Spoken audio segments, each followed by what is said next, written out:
Hello, welcome to the Lancet Voice. It's May 2022, I'm Gavin Cleaver, and we're very happy to have you on board today. In this episode, I'm going to be talking to Rola Hallam, who's a consultant anaesthetist, humanitarian, and the founder of CanDo, a small humanitarian organisation assisting children and frontline workers in war zones. We're going to talk about healthcare in times of war, Syria, Ukraine, and the targeting of healthcare workers. If you'd like to chat about this episode, you can find me and my co-host Jessamy over on Twitter at Gavin Cleaver and at Jessamy Bagenal. And as ever, do remember to subscribe if you haven't already.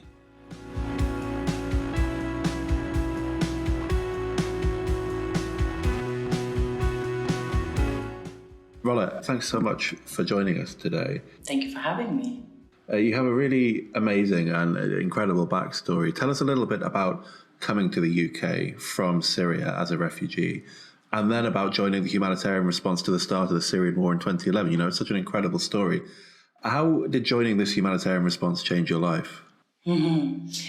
So I arrived in the UK aged 12 as an immigrant and not speaking any English, and got very badly bullied at school. You know how mean kids are, especially when you look different and you sound different. And even though I thought I was born a doctor and that was the only thing I knew I wanted to do, my teachers told me that my GCSE grades weren't good enough to get into medical school. And they thought I should study chemistry or biology instead, which I excelled at.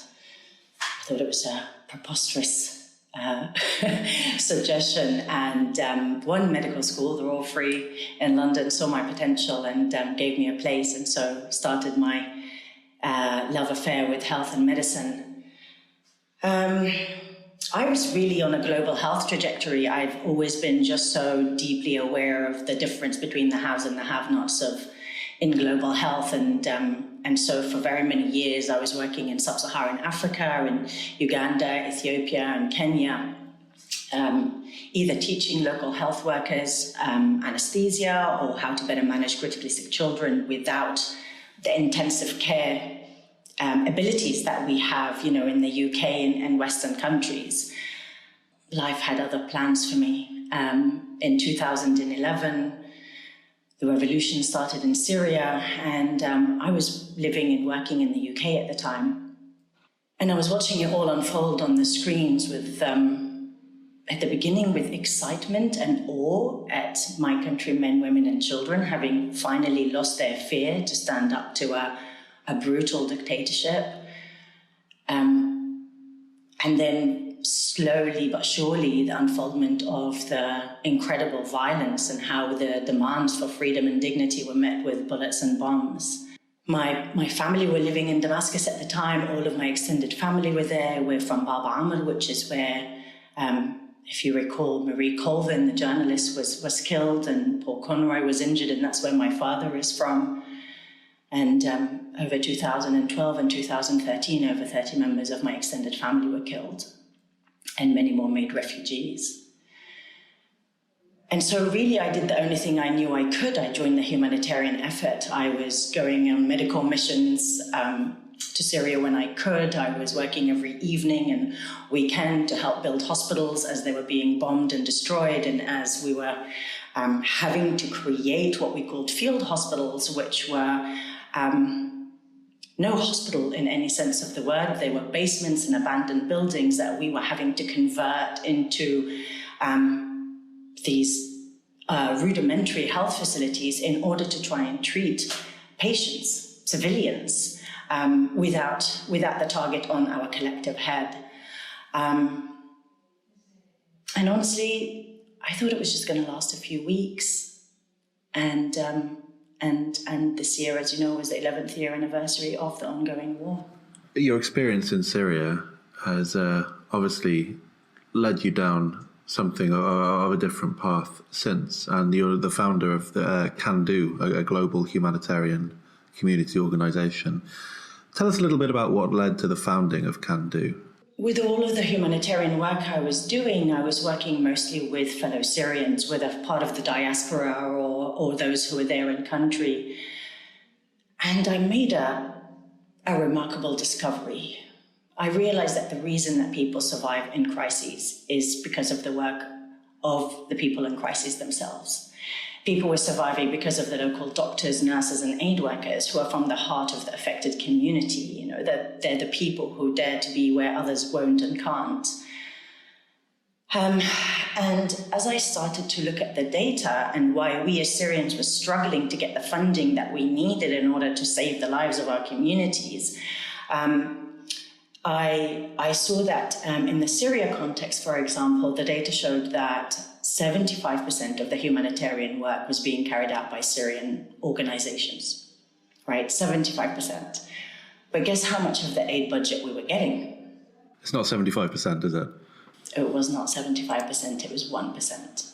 It doesn't take a genius to realize that if those who are there on the front lines and have the ability to potentially save lives are not getting the funding and the resources that they needed, that lots of lives were being lost unnecessarily. And I witnessed this myself. In 2013, I was at one of the 7 hospitals that I had helped to build, and we witnessed a war crime. Dozens of severely burnt children came flooding into our field hospital after their school was bombed with a napalm-like bomb. And it's a horrific day that really is etched on my heart, mind, and soul. And one of the most devastating things for me that day was that I, as a highly trained anaesthetist and intensive care doctor, I knew exactly what these children needed, right? They needed sedation, analgesia, intubation, ventilation, extensive monitoring, and then referring on to Turkey for tertiary referral care and for intensive care therapy. But instead, I found myself sending children, despite my best efforts, despite the efforts of the best of my colleagues, choking in distress in the back of their parents' cars. And children died that day because I, who could have potentially saved their lives, didn't have all of the tools and the equipment and the resources that I needed. And it was really from that day that CanDo as an idea and then later as an organization was born, with the idea of getting resources directly to the front lines, to local trusted and impactful local humanitarians and health aid workers, so that we can save so many more lives. What is CanDo currently doing in humanitarian relief then? So we've been working in Syria since 2016, and so honoured to say that we have, through 7 of our local partners, been able to deliver on 16 health projects, including building the first ever crowdfunded hospital that we founded through a global campaign called the People's Convoy, and together we've impacted over 1 million lives now. CanDo, I founded it with the idea of supporting local health and aid workers to save children's lives in war zones. And one of the most pressing issues that has come to my attention recently has been the profound level of burnout and trauma amongst health workers. And, I think that this is not only a huge issue for my colleagues and friends in Syria and in war-affected places, but I think it's a major global health disaster, actually, that is about to unfold before all of our eyes, and we are collectively doing very little about it.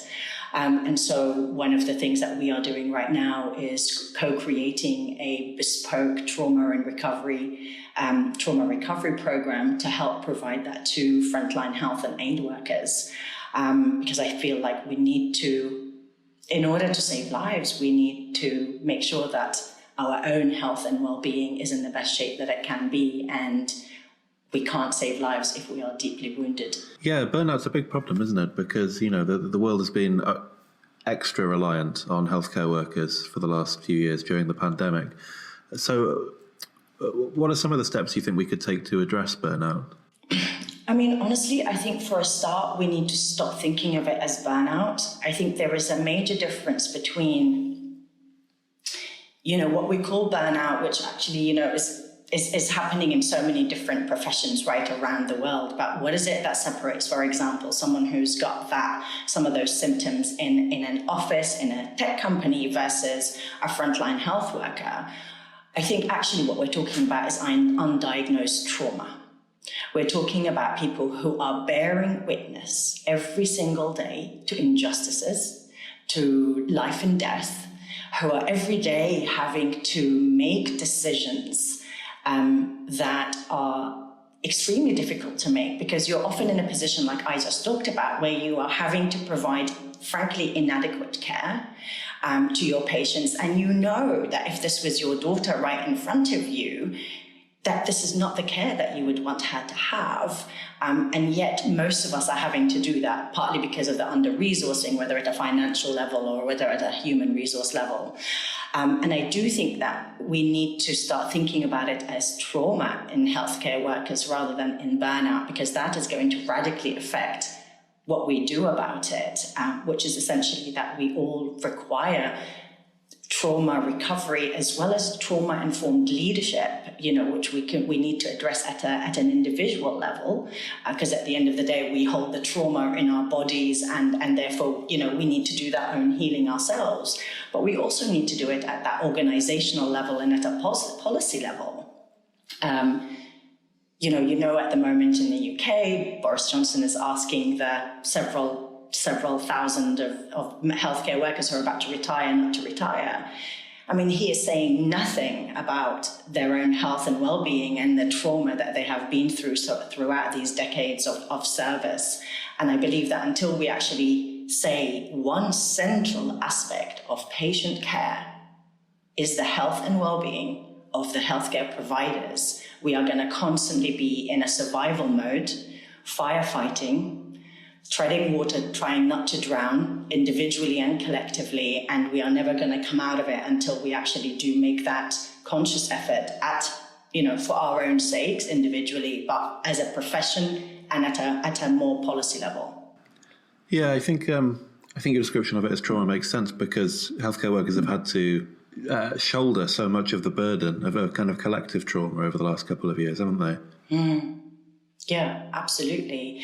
And this chronic nervous system dysregulation, whether we get stuck in fight and flight, which is where I was for, I think, 10 years until last year, I really fell into an abyss of what I thought was burnout. And then as I started to learn about trauma, I realized, oh my God, this is actually trauma. I think that I, like many health workers, don't really understand it. We kind of we think of trauma as PTSD only, right? If I'm not having flashbacks, if I'm not having nightmares, if I'm not having these sort of classical symptoms, then it's not that. But actually, this constant activation of our system, where we get stuck in the sympathetic nervous overstimulation, and so we end up, in agitation, frustration, anger, anxiety, or, as I experienced for the first time last year, going into that hyperarousal state, using the polyvagal theory and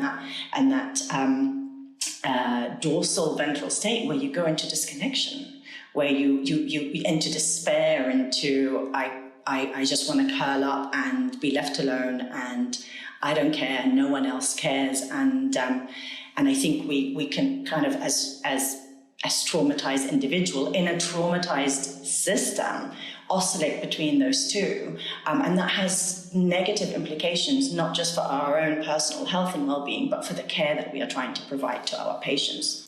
Yeah, I think that's very true.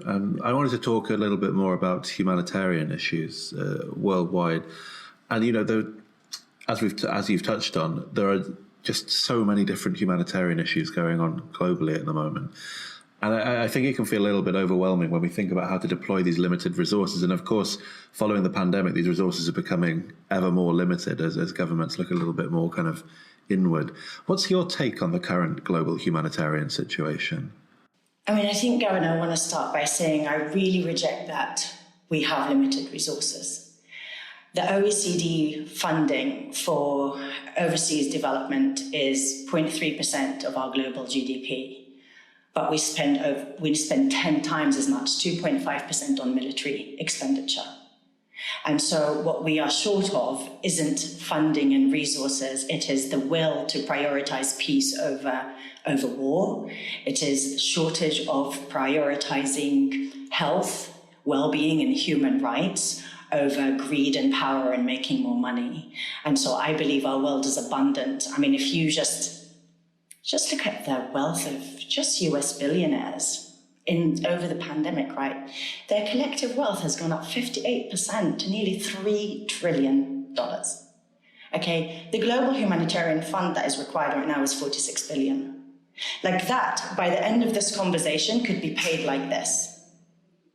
We could say there are no more humanitarian needs, the funds are all available, but we have a poor distribution and a poor prioritization. So with that in mind, what do we do with these relative limited resources? Well, back in 2016, the global humanitarian community came together at the World Humanitarian Summit and created these grand bargains. And one of the main things that they said was that instead of the collective 1% that local humanitarian responders get, that number should become 25% by 2020. We all rejoice as advocates for local humanitarian work because we know the data shows if you support local humanitarians, it is not only more effective and impactful, but it is cost efficient. But where are we now? That number is at 3%. And so I believe that we have the decision, we have the data, we're just not turning that into a reality, sadly. And I think that is where we need to be putting pressure on our governments and on the UN and on major international NGOs to uphold that, because we know that will save lives and that is a great way for us to make better use of our limited resources. Yeah, I didn't mean to imply that the resources themselves were limited, more that the resources flowing to humanitarian organisations become more and more limited as governments look more inward. And it's all a political choice, isn't it? Oh, so much so, and I think one of the frustrations when you start to really kind of see this work up close and personal is, the humanitarian principles of impartiality and neutrality. And you just think, I'm not seeing this on the ground. This is not turning out to be how it is reflected in reality in the field and in vulnerable people's lives. Unfortunately, there is a big discrepancy between our aspirations and between what we are delivering. You recently wrote a letter to Ukrainian frontline healthcare workers outlining kind of some of the lessons that you took from Syria. Tell us about a couple of those lessons. They're really interesting. When the war started, it really took me by surprise. I had been for a good year on my own healing journey, and I thought I'd come a long way in it.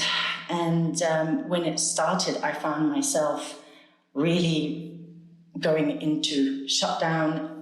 My body reacted in a very involuntary and automatic way, reliving a lot of the early days of the war in Syria.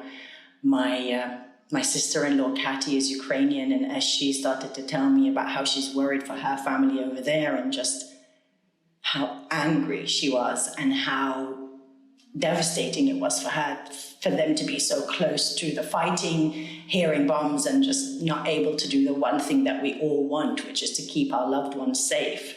I found it extremely triggering. And as I searched for what to do and how to help, I found myself penning a letter to my Ukrainian colleagues of my 11 lessons from 11 years of war. And perhaps I can read you one of those. The letter is available on my website, drrolahallam.com, but I'll just read you one of those. Choose to see the light. There will be some dark, dark days. It's easy to see the horror and the worst of humanity in war, but you will also take a front row seat witnessing its very best. Every day and every moment will be a choice. Do we succumb to darkness, or do we choose the light, no matter how dim? You are the beacons of light in the darkness of war. Others will look up to you to help them see in these dark times. So shine bright, my dears. Some of the approaches that we've seen in the Ukraine conflict have specifically targeted healthcare, haven't they? And of course, we've seen that as a constant theme of the Syrian conflict as well.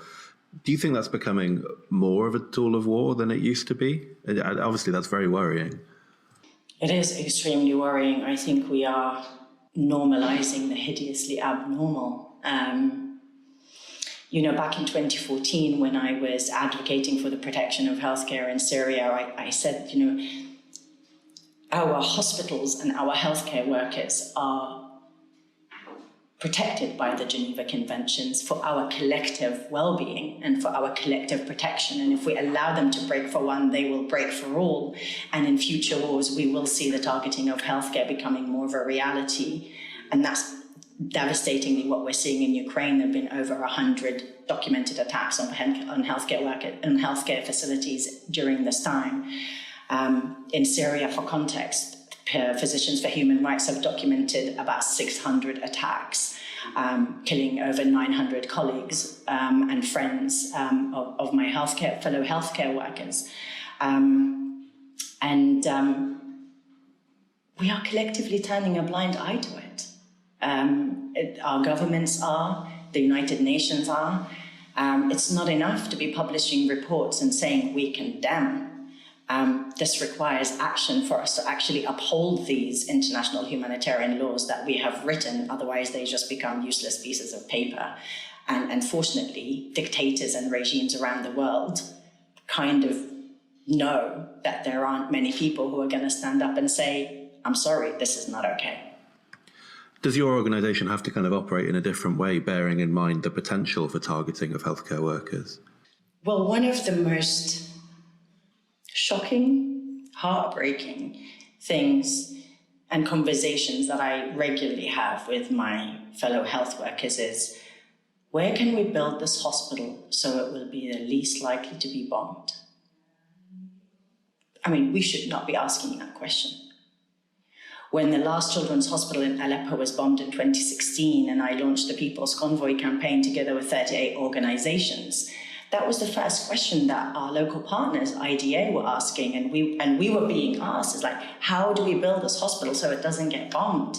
And to the extent that actually a lot of people were worried to support, the rebuild of a hospital and the provision of healthcare for the worry that, well, if we're going to build it, maybe it will just get bombed again, And so it dramatically affects, how we provide these services, but also more to the point, we've lost, according to data, but I believe it's much more than that, over 50% of our healthcare workers. And, there are some incredible beings like Nurse Malake, who has been injured 10 times in the line of duty. She's had her skull broken, her vertebrae broken, she's been severely damaged, and every single time she recovers, and she went back to Aleppo to continue to save lives as the head of a pediatric hospital, as the head of the nursing of the pediatric hospital. But, those people are far and few between. Most people will go, screw this, I'm out of here. I'm going to take my family to safety because there's no future for us here. And so it has dramatic effects on the number of healthcare workers, the quality of the health that we're able to deliver. And now just over 50% of our hospitals are functional, which is woefully inadequate for the healthcare needs of a population. We've got 14.6 million people just in Syria alone in need of healthcare. So it has dramatic effects. What are some of the things that can be done to keep healthcare workers safe? I think there needs to be a renewal of our collective intent of our international humanitarian laws and the Geneva Conventions. I would like to see governments and the UN taking initiative on saying, if we have actually agreed that these are the norms, that we need to uphold those. And I think it needs to start with that. But I really do also believe that the safety aspect is part of this greater, urgent and important need to centralize and prioritize the health and the well-being of healthcare workers, of which safety is an aspect of. And so whether that's safety because, you're in a war zone, or whether that's safety because of COVID or any other, illnesses and diseases that impact the safety of healthcare workers around the world, I really believe that it's about centralizing that for with the purpose of saving more lives. So for me, it really starts there, and that's where I think we need to be working. How do you think the next few years look? I mean, hopefully we can end on a slightly upbeat note. Are there kind of reasons to be optimistic in the coming years? Oh my God, yes. Yeah. I mean, look, I always say that in Syria I witnessed the worst of humanity, but I really also witnessed its very best. There is a reason that I still get out of bed feeling inspired to do the work that I do, and that is because of the millions of incredible health workers, aid workers, frontliners, people who are every day facing injustice, life and death, and continue to be willing to stand up, to speak out and lead for change. We don't make sexy headlines like a bombing or a shooting, but every time there is catastrophe or disaster, invisibly these frontliners are running to the aid and rescue and risking their lives to save others. That is enough reason to be hopeful for me for very many years to come.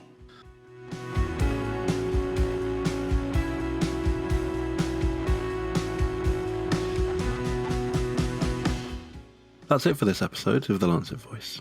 If you want to carry on the conversation, you can find Jessamy and I on Twitter on our handles @Gavin Cleaver and @Jessamy Bagenal. You can subscribe to the Lancet Voice if you're not already, wherever you usually get your podcasts. And if you're a specialist in a particular field, why not check out our In Conversation With series of podcasts tied to each of the Lancet specialty journals, where we look in depth at one new article per month. Thanks so much for listening, and we'll see you again next time.